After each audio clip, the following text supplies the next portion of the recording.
Hi friends, welcome to friends kitchen. இன்னைக்கு நாம் என்ன பார்க்க போகிறோம்னா முட்டை பொரியல் தாங்க பார்க்க போகிறோம். இது சிக்கன் பொடியெல்லாம் போட்டு கொஞ்சம் வித்தியாசமாக செய்கிறது.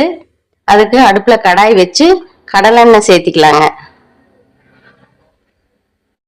கடுகு உளுத்தம் பருப்பு சேர்த்திக்கலாங்க.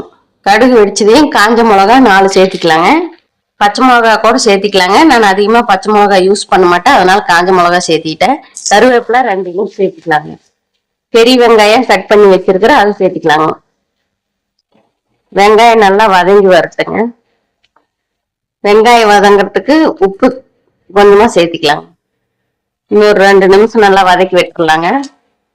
வெங்காயம் நல்லா பொன்னிறமா வரணுங்க. வெங்காயம் இந்த அளவுக்கு நல்லா வதங்கி வந்துருச்சுங்க. சிக்கன் பொடி 1 ஸ்பூன், மிளகாய் தூள் 1/2 ஸ்பூன், மிளகுத்தூள் 1/2 ஸ்பூன், மஞ்சத்தூள் 1/4 ஸ்பூன் போட்டுக்கலாங்க.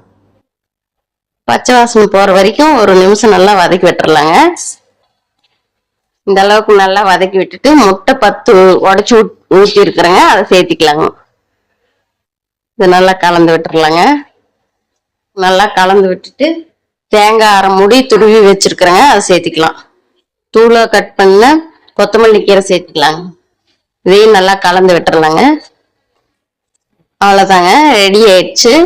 இது சாதம், சப்பாத்தி, ரச சாதம், சாம்பார் சாதம் எல்லாத்துக்கூடையும் சைட் டிஷ்ல வச்சு சாப்பிட்டோம்னா சூப்பரா இருக்குங்க.